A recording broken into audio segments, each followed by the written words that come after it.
Hello everyone, and welcome to Just Put Paint on It. Season 4, Episode 9. This is your Friday hobby sit and chat variety show where me, Skari, your grateful host, Tanya Gates, my wonderful co-host, bring over some amazing guests every single week for the weeks that we do the show. And we get to chat with them and hang out and learn more. Today, Jack from the Chill Zone, all the way from Europe. Denmark. There you go, Yeah. Denmark. You're Hey, not the everyone. first Danish person that we've had on the show. Oh, great. Yeah. Who was first? That was Emma. She also goes by Dyson Demons. Yeah. We love chatting and hanging out. I'm looking forward to meeting you and talking more about hobby, because you don't really do like the painting or the collecting of Warhammer 40,000, but you No. you talk about lore, and you've got like a whole YouTube channel, which the link, by the way, is in the channel like box thingy, so in the description Yeah. of the video. Make sure you check it out, go on over, give it a subscribe, and check it out and like it and all that stuff. But why don't you tell us a little about who you are, what you do, and you know what you like about hobbying, or what you do in general. Sure. So I'm Jack. I'm 27.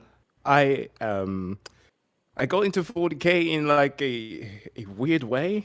Like I needed a hobby to spend some time on, because I had like gone through like a phase of being a bit too tired of everything else that I was doing.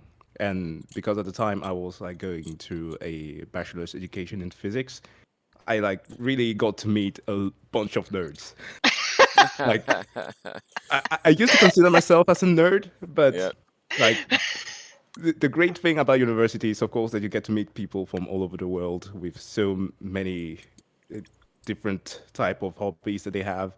And some got me into D&D, which was like the very first time that I got to play that. Some others got me into StarCraft, and then later on, a friend of mine was like, "Oh, so I see that you've played StarCraft. How about you watch this trailer here from a guy named Astartes?" So I checked that out. I was like, "Wow, okay, what is this?"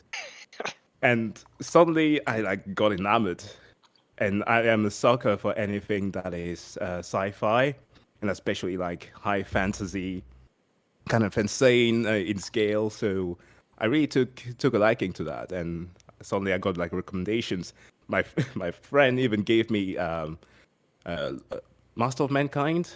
That was the very first book that I got, and yeah, just like that, I started diving into the hobby, and through that, I got to watch a lot of content creators, the likes of Alpha Boozer, who made the amazing TTS series. That really got me into that. So from that point on, I was hooked. And yeah, now what I'm doing on the channel is like revolving around a lot of gaming. I recently took upon myself to kind of dive into more scientific stuff into games, and now, with the upcoming year at least, we'll be focusing on a lot more 40K content, diving into the lore, and Yeah. implementing some physics into that. So yeah, that's That's basically what awesome. I do. So you're like getting like lore and like gaming lore and stuff like that, and kind of mixing it with like your physics background, like to kind of Exactly. That's awesome. I love that. That's Yeah. Sindri says, "What's up? I loved your reaction to Hell's Reach. Yeah. It was such an amazing series. I loved it. The style, I loved the style, like that black and white and the reds and and I remember reading Hell's Reach, which Reach, was yeah. one of the first 40K novels that I read, because I'm a big Black Templar fan. And I remember reading it, and then watching it, like the animation come to life was phenomenal. It was very, very well done, in my opinion. Yeah, it was great. It's why I kind of feel I don't know if any of you have subscribed to Warhammer Plus, Yep. but I also got to watch that Angels of Death, which was, I mean, I don't know, I didn't feel the same vibe with Hell's but I still appreciated that because it constantly gave me like flashback to that animation on YouTube. Yeah. Mhm. Yeah. Wasn't it the same guy that did the Blood Angel one? Yes. Yeah, okay. Yes, Yeah. it was. They did, yeah, because he did the that Blood Angel series was quite good. No Yeah, spoilers or it was. anything, but I did enjoy that Angels of Death series. I don't watch anything. I feel like I'm always the odd one out because I just don't have time to watch stuff. Although, okay. The husband and I have decided that we're going to watch through Star Wars again because I've seen Return of the Jedi a few times because we had that on VHS when I was a kid. Yeah. But I've only seen like all the other ones once. So I was like, okay, well, let's do it because he loves Star Wars, right? Yeah. And I'm more of a Star Trek fan, personally. So I was like, let's do it. So we just finished episode 2 last night, so we're going through it. We're doing it all in order, although we don't have the Clone Wars. So, which Like I hear is really the good. animated series. Yeah. Yes. I think you can. There's one of those. Isn't it all on Disney Plus? Like, Yeah, is I that? think they have Yeah. like the entire catalog in there. I mean, I guess I could subscribe just to watch that and then like cancel my subscription. In my Yeah. opinion, well worth it, and then you go into like a rabbit hole of every other Marvel and Disney and I thing can't done ever do made. it. I It's can't hard do not. it. It's hard not to though. Too many models to paint. I can't do it. You can paint and watch TV at the same I time. cannot. I No? cannot do it. No. Really? Yeah. Yeah. Everybody's like, "Oh yeah, no, I just put like battle reports on in the background while I'm painting." And I'm like, "I can't do it because I just won't paint. I'll just be like, "Oh, that's so pretty." Right. And then not paint. Yeah. Okay, Yeah. that's also fair. Like, it's a lot easier to just listen to like something that is solely in a podcast form rather than actually something that is also visually enticing. Yeah, I do listen to a lot of podcasts and music and stuff, but yeah, if it's something that like has any visuals, I'm done. I'm toast. There's no painting going on. You gotta watch it. I do. It's like Pokemon, but visually. Gotta watch it all. Pretty much, yeah. I've actually been trying to, because I watch like whenever I have some downtime, because I would consider myself a bit of a workaholic. So I work a lot. And it's hard because I love what I do, so it's just easy to just do what I love, like all day, every day. And I've been trying to make sure that if I'm watching like a show or something to like get inspiration, I'm sitting down and like building terrain or painting something or whatever. So I'm just trying to like force myself to do that. Just saying. So you're working while you're watching, is what I'm hearing. Correct. So I need more work. Perfect. That's how it works. Now, you recently, Jack, did some stuff around Games Award thingy that happened. Yeah. Like, what is it, yesterday? Yeah, yesterday the Game Awards happened, and there was surprisingly some new footage on the Space Marine 2 game, which I am so hyped for. And I played the first one. It was pretty good. Yeah, it was amazing. Unfortunately, of course, we don't have the return of legendary Mark Strong with the voice, but with the scale that they are going with, I am excited nonetheless. It looks amazing. Yeah, they're going for just the like cinematics of the depth of those scenes. Like it is pretty impressive. With the just the scope, how big they're making the just making you feel like insignificant. Walking around and seeing this like the giantness of all this stuff. It's incredible how they can pull it off with that feel.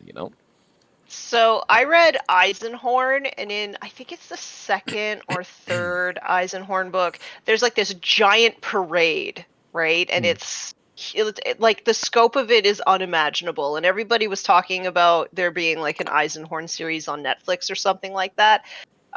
which I think is not happening. Yeah.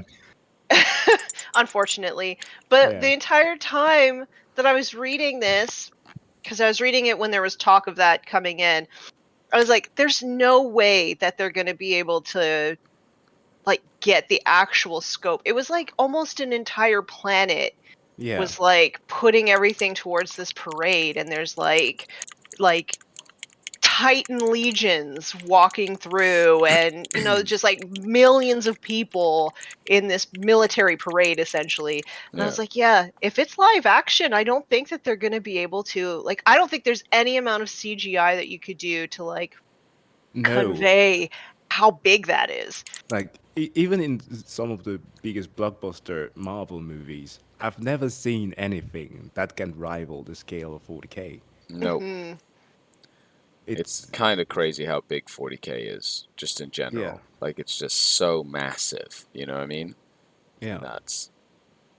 It's why I got so surprised when, because one of my main entry into diving into the lore some more was video games, and I realized that way too many of them were like turn-based, and a lot of people like they kind of like it, but at the same time they don't because it doesn't really showcase the scale of 40K all the time. Like, sure, you have things like Battlefleet Gothic. Sure, it gets close to that. And recently, Dark Tide also came out. But like, when you get to play those like Dawn of War, okay, you get that top view and stuff like that. It's okay, but it doesn't really convey it. But Yeah. when I tried to play Space Marines, that was great. Like some of those sceneries, you truly could feel, as you said before, how small you were. So yeah, with what they're doing right now with the second entry, I truly feel like they are going to nail that. Oh, it's just one of those things where, like, I remember, like, as a young teenager that got into Warhammer 40,000, right? I Yeah. walked into a hobby shop because my dad and I used to do model kits, right? So we did planes and boats, and I think Jacques Cousteau's like boat, right? Yeah, That like his submarine. iconic like steamship or whatever that he went scuba diving in or whatnot, right? Is Yeah, that yeah? yeah, Anyway, yeah. The so submarine. yeah, no, not Jacques, not the submarine. What was his name? What was the name of the guy that invented scuba diving, or that really perfected scuba diving? Wasn't this Swiss? Jacques Cousteau was French. Yeah, no, Then it was. Anyway, it was. I think it was not Jacques Cousteau's submarine, but it was his like the ship that they basically used to get from place to place. Like it was like a beat up destroyer or something, like an old World War II destroyer that'd been refurbished or something like that. Anyway,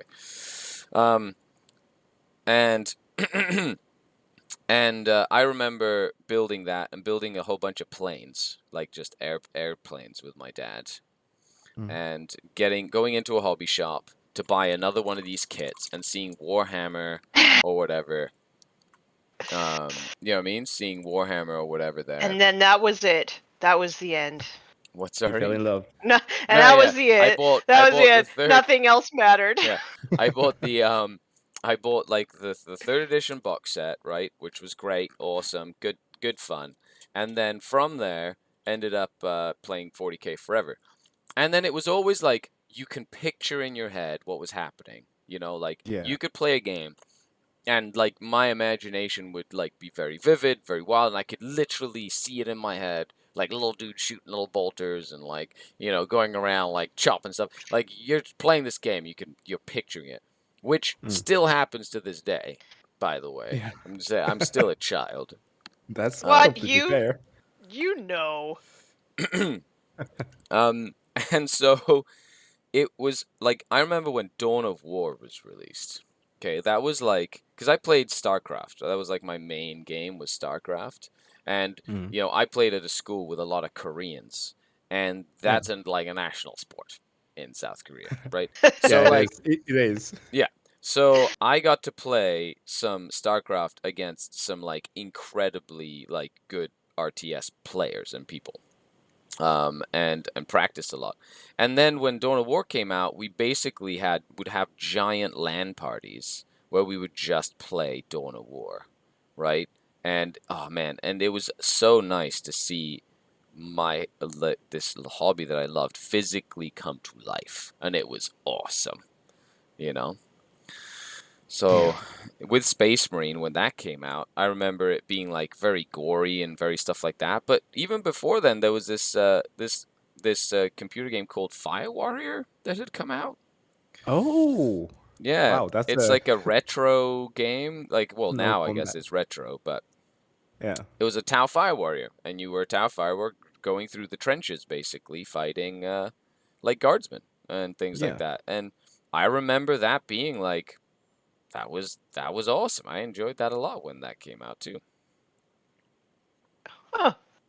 It had the Uh, absolutely worst aim system. It did. It was terrible, but I uh, remember trying to find a computer that would run it back in the day, you know, and Yeah. literally getting so frustrated because none of the shitty computers at my house would run this game that I really wanted to play. I just want to hop into the chat for a second. Hello, MH777. Hey, Sindri. Hey, Nurgle Matthew. How's it going? What's And going Northern Knights on? Gaming. Hey there. Sindri says the ship was the Calypso. The Calypso, that's the name of the ship. Thank you Thank so you. much. Yes, I had that ship in the kit, and I remember having it in my room for forever growing up. Yeah. Never painted it though. Didn't understand that I had to paint the stuff. I just built them. And I thought it was cool. And now you understand that you have to paint the stuff. Do you paint the stuff? Well, did you know I just put paint on it, Tanya? That's how we rock and roll around these parts. Nice. So, yeah. So is the hobby anything that's ever, like the painting aspect, has it ever sort of tugged at your heartstrings, Jack? Is it something you want to Sometimes. try? Yeah. Sometimes I've tried it a couple of times where I got to paint a couple of blueberries. So yeah, the ultramarines as Yeah. so called. But yeah, I don't know, for some reason I always fall off. Like I have more of a love for drawing and Right. actually doing like 3D art. So that was actually a thing that I did earlier last year. Because of the pandemic. I was stuck at home. I thought to myself, so how about doing something like that with 40K? And I really got into it. But then, I used to use a software called Cinema 4D, and then that company got bought by Maxon are the ones who are making it, and they just made everything so bloody expensive, and all the packages got just rolled into one single subscription service, and I was like, nope, I'm not using that. So now I have to learn how to use Blender so that I can start doing that again. So until Yeah. then, I'm kind of stuck trying to figure out, do I draw with pen and paper, or do I get back into trying to paint? So, I mean, so I used to draw a lot when I was a kid. I grew up kind of poor, so we didn't have like cable TV or anything like that. So, and my mom is an artist, so I used to draw a lot. And now I don't know why it's something that I have no interest in doing anymore. Well, I Yeah. mean, sometimes I draw my like D&D characters because I'm that kind of nerd. Um, but yeah, I don't know. Sometimes we just fall off, and sometimes things grab our attention for just a short minute. But do you post the stuff that you did make before? Yeah, Like, yeah. do you have like a DeviantArt or something? No, I No. have an IG. I used to be on DeviantArt. I don't know what happened, but that's way too long ago. That's I like middle know. school. I know. And I was like, huh, I was just checking around. I was like, is this thing still a thing? It's still a thing. It's still a Like, thing. it's still It's a massive. thing. I know. Like, you could still post your stuff on DeviantArt. Yeah. Amazing. I Yeah. haven't actually Another. checked DeviantArt out in many, many years. Yeah. It's like most of the world of art has kind of shifted towards ArtStation, but Hmm. DeviantArt is still present. I was like amazed because that would be the equivalent of like having MySpace still be around. True. That's funny. Look at Tanya making a funny Yeah. thing. That was a nice that took me way back. That took me way back. MH77 says Fire Warrior for PS2 was my jam back in the Yeah, day. Fire Warrior. Like It that's I'm sucked, telling but you. still fun. I'm telling you, like I literally replayed that probably like I want to say 5 to 10 years ago, maybe. Like I literally was like, oh, I found it on like a DVD or the disc or whatever. Because back in the day, that's how games came. Okay, they came like a package with like a disc or Oh, yeah. whatever, you know. And Yep. and I reinstalled it, and I think like the computer was like, the graphics are really low. Like we might not be able to run this. You know, nowadays you get these old retro games, and it's like, you know, if it's so like the graphics are so shit that the computer can't compute. Can't run. You know? It's Exactly. Like, what? It's the complete opposite. Like anyway. I wonder if that's what's going on with my Sega Genesis, because I have like my original Sega Genesis, and last year I plugged it into my LCD TV, and I swear there is a lag between the time that you hit the jump button in Sonic the Hedgehog and the time that you actually jump. And I don't know if that was just always there in the game, and as a kid you just like figured it out. But like now with the reaction time in games being so good, it's like it messes with my brain so hard. I'm not sure if I'll ever be able to go back and play my Sega Genesis anymore. Yeah, it's just funny how that works. Like Yeah. Yeah. I've gone back and played, like we've got an old like a Super Nintendo or whatever, right? And every once in a while we'll get like the old games out and go through them, like the old Aladdin game and like all these like Game's surprisingly hard. Yeah, exactly. Some games you play them and they're like stupidly hard games. And you're like, no wonder we're all traumatized as children. You know, like kids Exactly. nowadays, you know, they play a game and it's like, would you like me to hold your hand while we play this game? Like I have the Avengers for Sega Genesis, and I've never been able to get past level 2. Like it Whoa. is so hard. If anybody knows how to like beat level 2, let me know, because I would like to see what level 3 is all about. Amazing. The and then what's the name of that channel? The guy that does emotional damage or whatever. Emotional damage. Right? And he's like, you know, games with difficulty level Asian or whatever. Asian. It's so funny. Like I just crack up all the time. The guy is Oh, man. so funny. That's so funny. Anyway. Yeah, he's hilarious. Yeah. Yeah, so good. But you know why he's so funny is just because we can all relate. True. Yeah, and that's that's exactly right. We all know what he's talking about. Yeah. Gould Chat says, your poll today, you think you're doing different lengths? Well, so I put up a poll on the YouTube channel today, basically being like, so do you prefer short, concise bat reps, which is like a battle report that's like the recaps that I do? Do you prefer long bat reps, which is like a dice-a-thon, which is just people rolling dice for 2 hours, or do you prefer Ain't nobody got time for that.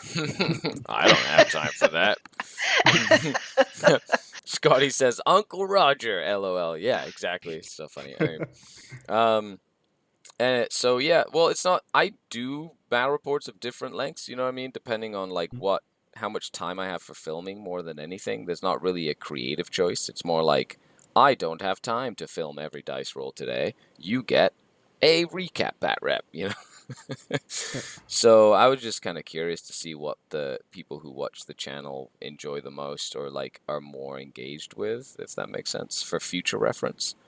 Because maybe I need to make myself more time to doing like the longer ones if people more enjoy those, etc. So that was more for I was doing some market research essentially. Okay. Cool. Yeah. I mean, I don't even watch the battle reports that I'm in with Play on Tabletop, so I don't know. I can't I can't tell you. That's not true. I watch them in the premiere because they ask me to show up in the chat. That's And when then I watch them. it's done. And then it's done. And then it's done. Yeah. Yeah. I've Now also started not reading the comments, and that's wonderful. Yeah, comments are just hot garbage a lot of Shows the up, times. leaves, Yeah, all those. doesn't elaborate further. Yeah, a lot of people.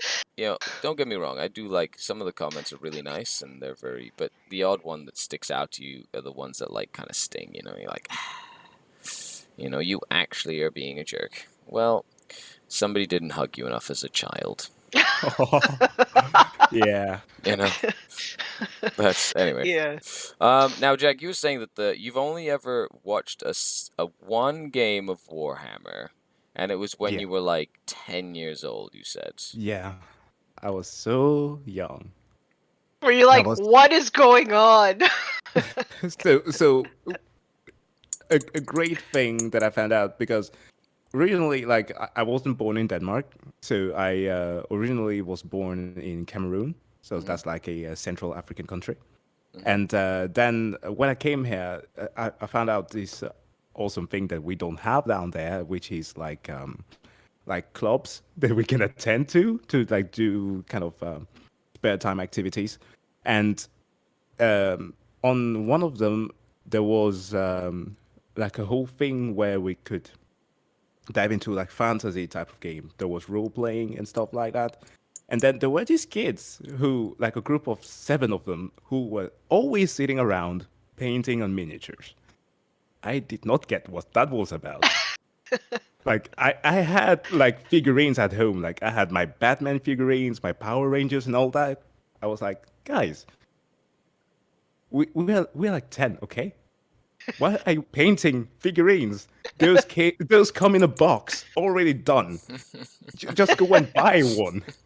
You're like, no, this is part of the hobby. I didn't get it. I just watched them from a distance, just sitting on the sofa, just trying to understand why they were throwing dice and like exchanging numbers and damage and all that. And as somebody who played games like Yu-Gi-Oh, like I should have understood what that was about, like card games, but no, I didn't get it.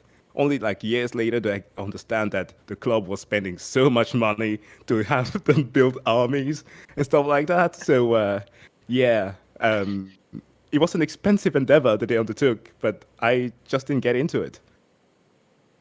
Well, I mean, so the cool thing about Warhammer for me is that there's just so many different ways that you can enjoy the hobby. And like, I also love that now we have the technology that, like you said, you could do 3D modeling in the hobby, and you can write lore and you can do whatever you want. Like, it's just so multifaceted, and that is just so cool to me that, like, even though maybe we don't all play, we could still find some sort of like common ground within Warhammer 40k and like have a conversation about it. It's just so, I don't know. It's just so cool to me. And like, you can find people around the world and have a conversation about Warhammer and like kind of understand what's going on. It's just super, super cool. Okay, get your bingo cards out, everybody, because my goal is to travel around the world. And I'm telling you right now, that's my like long-term goal. I feel like you haven't brought this up this season yet. I'm pretty sure I might have maybe once. Anyway, bingo card. Boop. Skari talks about his world trip. Okay, this is when my son goes away to university or gets his own house, or I kick him out of the house or whatever. Okay. Then I get to travel around the world, and my goal is to go to every country and play a game of Warhammer in every country, in at least or in every state in every country. Like, I literally want to take like a tenure and just travel with a bag of miniatures in my backpack and like a bicycle and like hitchhike or whatever, and crowdfund it and blog about it the entire time, and literally have common ground with people from all over the world to just roll some dice. You know what I mean? Yeah. And I think that would be such a cool showcase of like communities from around the globe. That's like a goal of mine to do that. Anyway, so yes, that sounds pretty rad. 10 years. It's gonna take me 10 years to plan, or kick my kid out of the house. But yes, that's how that works. I love that you're already planning for it. Kid, totally get out. It's my time now. Yeah. Father, why have you forsaken me? Yeah. Warhammer, the Emperor calls. Because Warhammer, get out. That's right. So Uh, you're like, love you, so- kid. Fed you enough times. Bye. Sindri says Skari with a sack full of miniatures. So you're like Santa Skari, except you don't hand out the miniatures. They're all yours. They're all from me. Exactly. That's exactly right. Uh, Yeah, but it is true. Like the path of entry to it, I used to think that it wasn't that accessible in the beginning because there was so much. When I first started, like actually reading the books, I got super overwhelmed. Luckily, like I got like a good recommendation of like, okay, start reading the Horus Heresy books. Okay, you need to do that first. I was like, okay, sure. Then I read it. I'm like, okay, so there are like at least 15 important books that you need to read through, and then there are all of these side stories, and they get revised like once every like 4 years or something like that. Like right now, I'm trying to revisit the Siege of Terra, reading through Saturnine.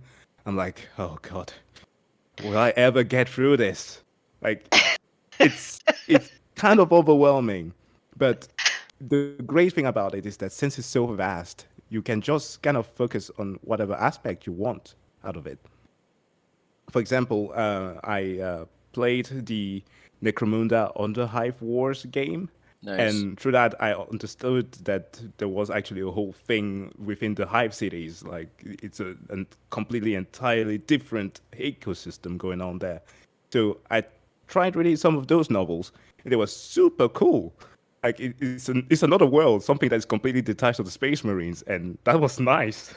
yeah, and Mhm. that's another thing too. Is like the hive cities. Like you hear the word hive city, and again, you still can't fathom the scale of what a hive city actually is, right? Like in some cases, billions of people in one giant like spire that goes up into the sky. It's like Insane.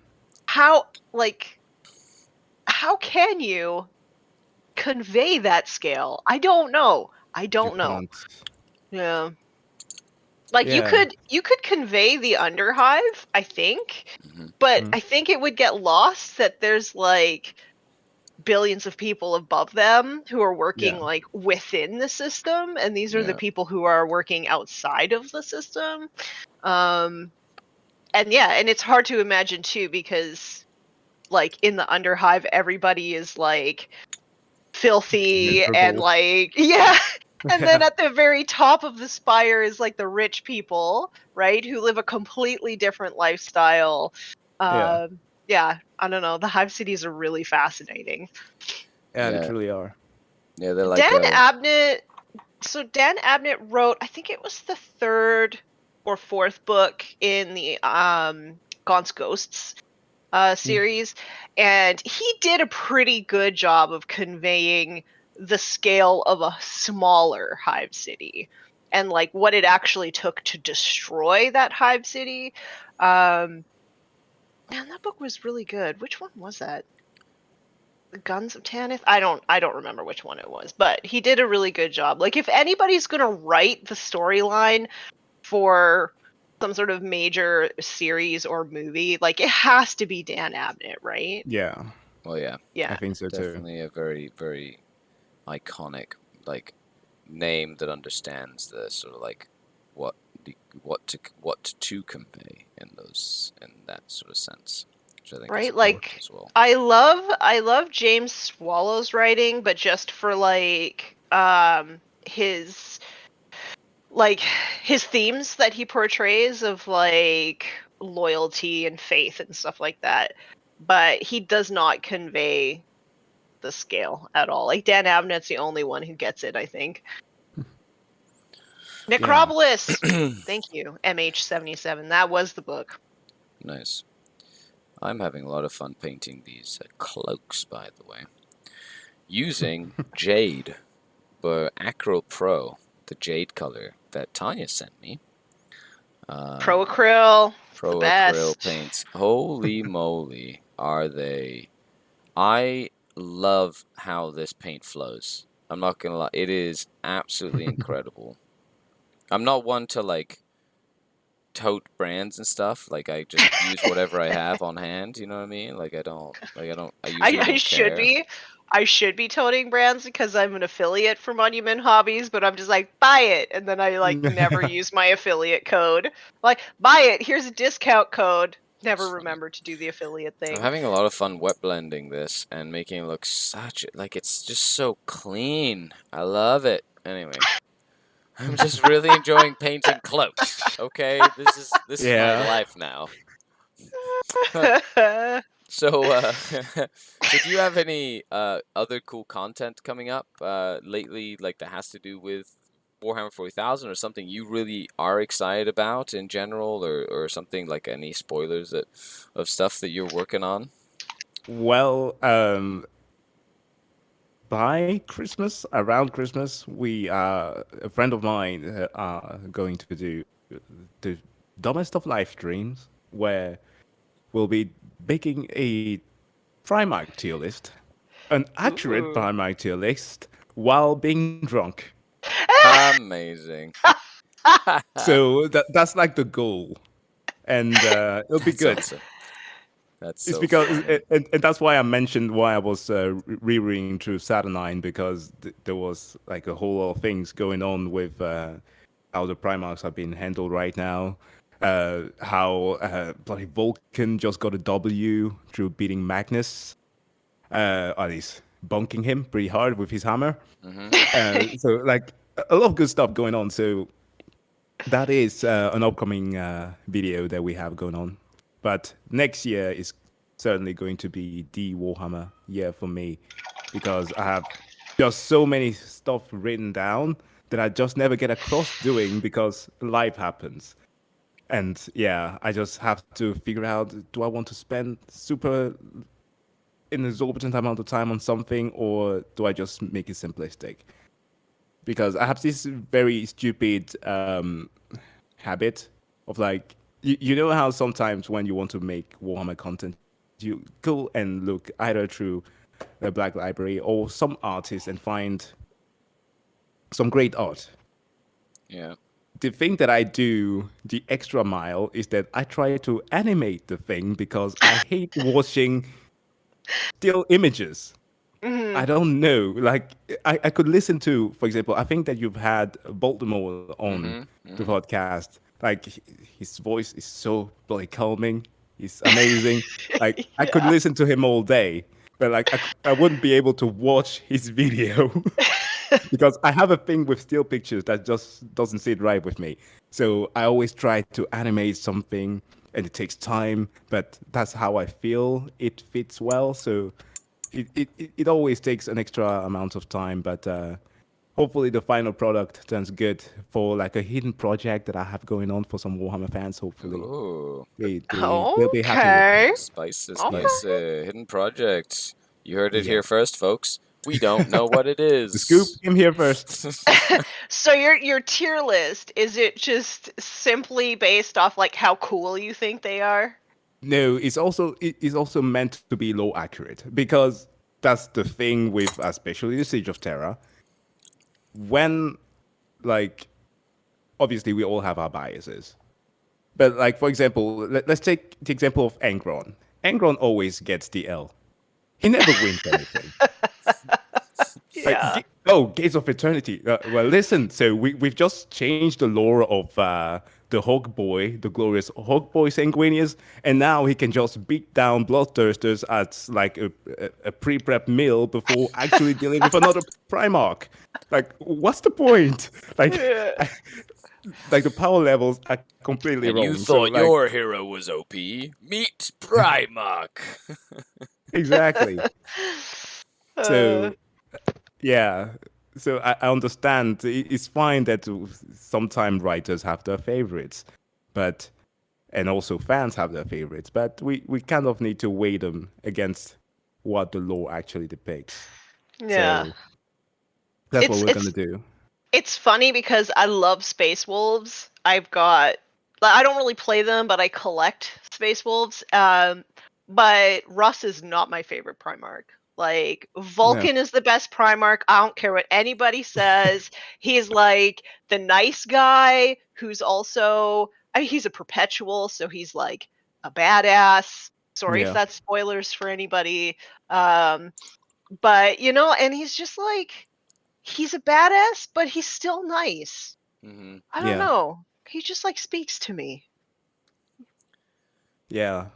Which is weird because most of the Primarchs, like, well, not most, but a good number of them just are assholes. Yep, Yep. Dorn. Which is fair Lionel because their Johnson. dad is also an asshole. So, like, how were they supposed to be better? Mhm. Dorn's not an But- asshole. He's just like on the spectrum. Okay, like he's Fair. just That's fair. he's like, yo, Chaos didn't even try and corrupt him because he doesn't like he just doesn't believe in chaos. No. You know, they didn't even try to corrupt Rogel Dorn. He's not an asshole. He's on the spectrum. What? That's, If you put it that way, then. yeah, he's literally like really good at what he does, and he's just very focused. Okay, he's just is just. Very, I don't very know. Like focused he at put it. all the librarians basically in like the worst cloister that you've ever seen in your Have you life. ever tried to Like- change my kid? Okay, Mike's son has like ADD, like high anxiety. Have you ever tried to deal with a kid with high anxiety? You change the schedule one time, it's like a freak out, right? So like, I mean, that sounds like Rogel me. Dorn So probably okay. was like, I don't know about this librarian shit. And he's like, and then like, he just acted upon it. He's a Primarch. Rogel They Dorn were is his own sons, and he Nah. said, "You need to go away, and I need to never see you again." Like Yeah. what? He's just like his dad. There you go. True. And that's why he's the best guard for the Imperium. It's I love true. Rogel Dorn. Rogel Dorn's my favorite because I'm a Black Templar I know, player at that's- heart, and I love that's- I love Sigismund, and I love the Rogel Dorn, and everybody else who thinks otherwise is a filthy heretic. Screw you. I don't even own a Chaos Army anymore. Mm. Well, Well, Sigismund versus Khorne. mhm. That's usually how that goes. Yeah. Well, I'm really excited to okay, see but- that actually. Like, and you, like, both of you and your friend or whatever, intoxicated talking about Primarchs, I think would be an absolute hilarious time. I would watch that in a heartbeat. I'm gonna So watch that's it great. too. I also Yeah. like all the voices that you do in your videos, because like you'll like act out different memes and stuff. Oh, yeah. I don't know if you noticed that, but in your reaction videos, like the way that you like do voices and stuff, I don't know, it just like makes me chuckle, and I really, really enjoy your reactions. Thanks. I did try like a 2-year period where I partook in a lot of commercials. Like I was working as like both an extra and occasionally featured in some series, at least here in Denmark. And I got a gig once where I was supposed to do some voice acting. And from that point on, I kind of like fell in love with it. Like the whole changing the intonation of your voice and being so dramatic with everything. Like it's so wonderful. And because it's just a thing that just lands right in 40K. So Yeah. that's always something that I like by automatic. I always do that. Have you ever tried out for cold open stories before? No, perhaps I should. Oh, you know cold open stories? No, not really. Wait a minute. Just so I'm sure. Because I think you'd be perfect for cold open stories. I'm just gonna say. Huh. Also, if you like writing, you can try submitting stories too. Yeah.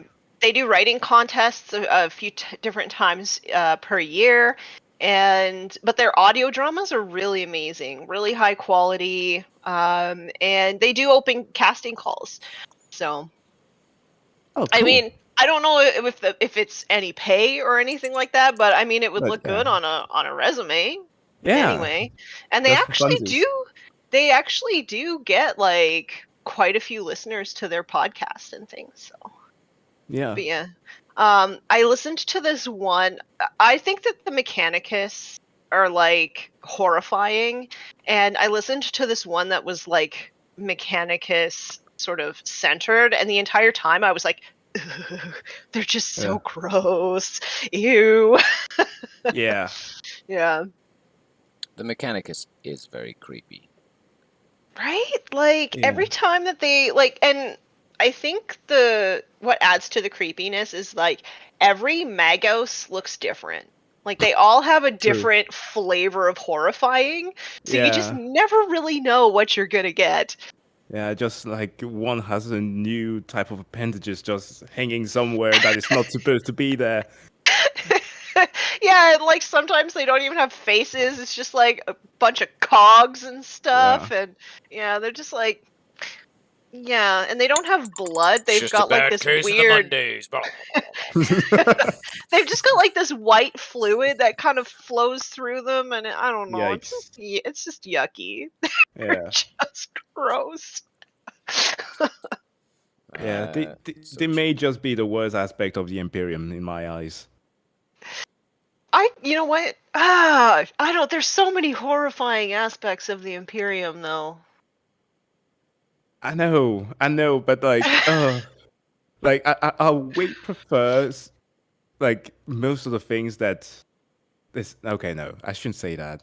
I was trying to make a reference to the Inquisition, but no, they are also horrible. Try to And something like, positive. and like, the assassins are also horrible. Oh you yeah. know? Like they're also horrifying. Can we just agree that traders? the 41st millennium is a terrible place to live? Yeah. Yeah.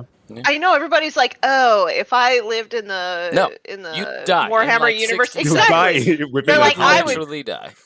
They're like, I would totally be a space marine, and I'm like, I have no I have no doubt in my mind where I would end up. I would end up in the administratum, like surrounded by stacks of paper, doing data input. That is what I would be Forever. doing forever, like 16 hours a day. That is what I would do. And that then would you be would my die, and job. they turn you into a servitor to process the papers that somebody else is doing now. Well, it's either that or they turn you into like corpse starch. So I think I'd rather be a food. servitor. Yeah, But Oh, no. yeah. I had it noted somewhere here because I have like a bunch of scripts for possible things that I could do. But in rereading Horus Rising, there is this conversation between what's his name again? Garby Loken and My boy. and Cinderman, where he tries to describe the interaction of like an ancient civilization or a future civilization of man with the Space Marines, and how it is that like they had created robots, and these robots, when they met the Space Marines, started opening fire at them. So Cinderman goes like, "Why didn't they recognize you? Because they were so far away from being human anymore." And that led me through like a rabbit hole of wanting to figure out how the creation of Space Marine actually happens, and like the actual percentage of making it through training. Like if we were to put that into like realistically, and I found like some astronomically small number, and I'm like, anybody who's trying to imagine themselves living in a world like this, it's just no. Okay, forget about it. Live the life that you're living right now in the 21st century. Enjoy it as best as you can. It's actually quite comfortable when you think about like the whole mythos of Warhammer 40k, which is not comfortable at all. Not at all. Mark says, "Congrats, you've been promoted to Servo Skull." At least I could fly, I guess. Yeah, that'd be fun. Kinda Flying a cool. little Servo Skull, a little beep boop by.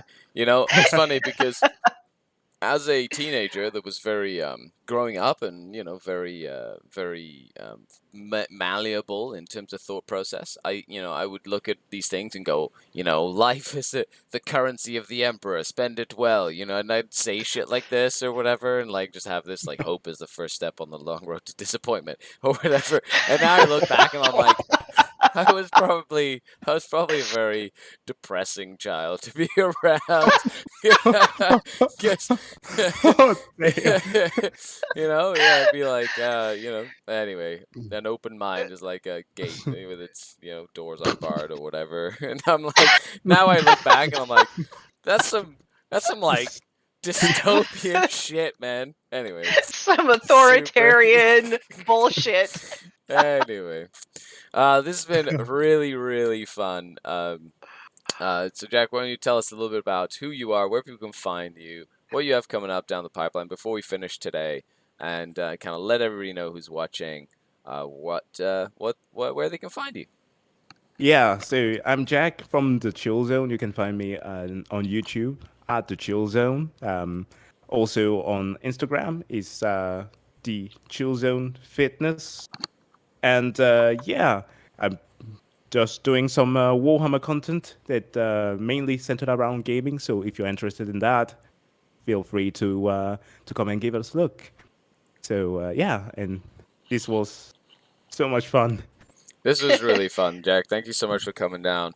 Of course, the link will be in the video description, so make sure you check the Chill Zone out and go chill out while you hashtag just put paint on it. What? Right. Other than that, Tanya, why don't you tell people, remind them where they can find you? So you can find me on my own YouTube channel where I do short videos explaining all of the convoluted rules of Warhammer 40k. You can also find me on Instagram. That's where I share my hobby. You can find me on Forge the Narrative podcast, where we in fact talk almost exclusively about competitive wargaming. You can also find me. I have a battle report up on Play on Tabletop, so you can go check that out as well. And that's all that I got. And that's how Still the a cookie lot. crumbles. That's definitely a lot. Still a lot. Well, Jack, it's been an absolute pleasure. You're welcome on any time. I can't wait to see Thanks. all the cool stuff that you have coming out in the new year, and I will yeah. definitely come around Denmark when I visit Yeah, you're my more world than tour. welcome. There you go. That's how that works. I'm gonna just make myself at home. Be like, hey, what's going on? We're gonna paint miniatures, and you'd be like, I still don't paint. And I'm like, making paint. Anyway. Hopefully by that time I'll be a pro. I love it. There you go. Other than that, thank you, chat, for hanging out. Of course, if you'd like to support the channel, the best way to do that is through Patreon. The link is down below. That helps me create content like this and to do more for you and your entertainment, so check that out. Of course, I've been Skari, your grateful host. This has been Tanya. This has been Jack. Signing off until next time. And don't forget to hashtag just put paint on it. Bye, everybody. Oh, Bye.